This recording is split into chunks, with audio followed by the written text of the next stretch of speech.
Agar siz har yili bir xil maqsadlarni qo'ysangiz, lekin hayotingizda hech qanaqangi o'zgarish bo'lmayotgan bo'lsa, muammo sizda emas.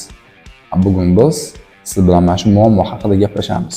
Keng tarqalgan qarashlarga ko'ra, inson o'zi xohlagan narsasiga erishishning eng oddiy, eng oson yo'llaridan biri bu o'z oldiga to'g'ri, aniq maqsad qo'yish. Siz chiniqqan mustahkam tana qurish yoki bo'lmasa mukammal biznes yaratish, kamroq qayg'urib, ko'proq dam olish, do'stlar va oila davrasida ko'proq vaqt o'tkazishni qanchalik istashingizdan qat'iy nazar, o'z oldingizga to'g'ri maqsad qo'ysangiz bo'lgani. Bularning barchasiga erishasiz. Ko'p yillar davomida men ham xuddi shunaqa o'ylagandim, qachonki ushbu kitobni o'z qo'limga olmagunimcha. Xo'p, bugun biz sizlar bilan maqsad va tizim o'rtasidagi farq haqida gaplashamiz. Tizim va maqsad o'rtasidagi farqni Scott quyidagicha izohlaydi. Maqsad bu biz erishishni xohlagan natija, tizim esa unga yetuvchi jarayondir. Murabbiyning maqsadi chempionlikni qo'lga kiritish, uning tizimi esa sportchilarni to'g'ri shug'ullantirish, yangi yordamchi murabbiylarni to'g'ri yo'naltirish.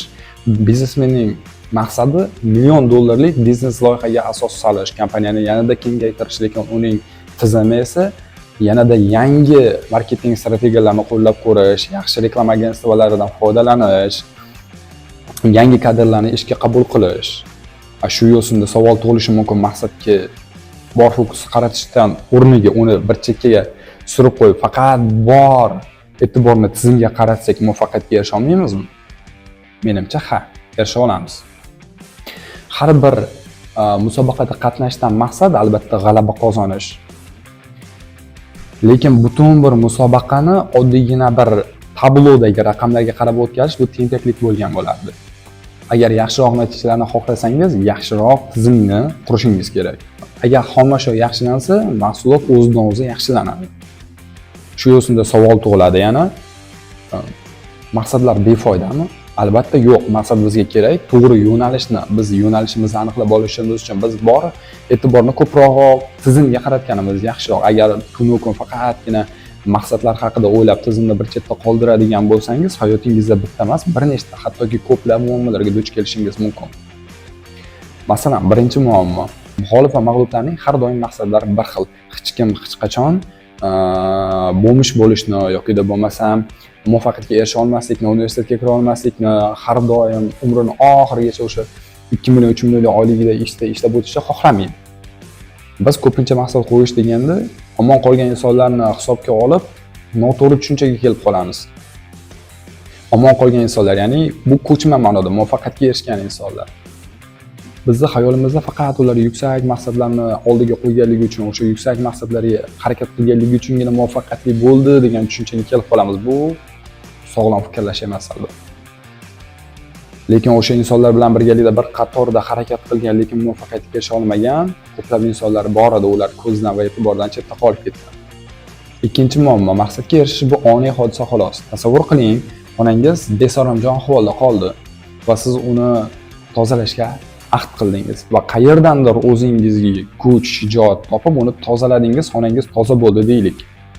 Lekin siz o'sha xonangizni betartib ahvolga olib kelgan, o'zingizni betartib odatlaringizni ustida ishlamas ekansiz, xonangiz yana avvalgi holatiga kelib qoladi, xuddi meniki singari. Kasallikning ildizi chetda qolib, biz faqatgina uni belgilari bilan kurashamiz. Uchinchi muammo, maqsadlar baxtingizni chegaralaydi. Har bir maqsadning tagida agar o'shanga yetishsam, o'shanga erishsam, o'zimni baxtli his qilaman, o'zim baxtli bo'laman degan tushuncha yotadi. Bu esa sizni baxtingizni chegaralaydi. Baxtingizni yanada ortga suradi. Va shuning bilan birga yana bitta muammoga duch kelasiz, yoki muammosi. Ya'ni agar siz o'z oldingizga deylik maqsad qo'ydingiz, sizda ikkita yo'l bo'ladi. Birinchisi, yoki maqsadlaringizga erishib, o'zingizni baxtiyor his qilasiz, o'zingiz xohlagan narsaga yetishasiz. Ikkinchisi, yoki mag'lub bo'lib, tushkunlikka tushasiz. Bu esa sizni baxtning bir kichkinagina qutisiga tiqib qo'yadi. Undan ko'ra siz maqsadni emas, faqatgina jarayondan, o'sha tizimdan zavq olsangiz, baxtni orqaga surishga ham hojat qolmaydi. Har bitta lahzadan, har bitta soniyasidan, har bitta qilgan ishingizdan, har bitta deadlayningizdan rohatlanishni boshlaysiz. To'rtinchi muammo, maqsadga erishish sizda uzoq muddatli o'sishni chegaralaydi. nihoyat maqsadga yo'nalgan fikrlash tarzi sizni motivatsiyangizni ham tushirib yuborishi mumkin. Tasavvur qiling, har bitta yugurish musobaqasida qatnashadigan atlet unga oylar, yillar davomida tinimsiz shug'ullanadi, har kuni mashq qiladi. Lekin ular o'sha marra chizig'idan o'tganidan keyin endi ularni yana mashq qilishga undaydigan, ularni yanada harakat qilishga undaydigan hech qanaqangi maqsad qolmaydi. Agar sizni maqsadingiz faqatgina o'sha maqsadga erishib bo'ladigan bo'lsa, unga erishganingizdan keyin sizni yana harakat qilishga nima undaydi? Bunaqangi holat menimcha ko'pchilikda bo'lgan, shaxsan meni o'zimda ham bo'lgan. Men abituriyent paytimda hozirgi paytimga nisbatan ko'proq o'qirdim, deyarli har kuni. Ming afsuslar bo'lsinki, o'sha paytda meni oliy maqsadim faqat o'qishga kirish bo'lgan. Va o'qishga kirganimdan keyin bu yoqga endi hech qanaqa maqsad yo'q va oylar ketidan oylar o'tdi. Unutmang, maqsadlaringiz darajasiga ko'tarilmaysiz, aksincha tizimlaringiz darajasiga tushasiz. Hayotingizni o'zgartirmoqchi bo'lsangiz, tizimni o'zgartiring.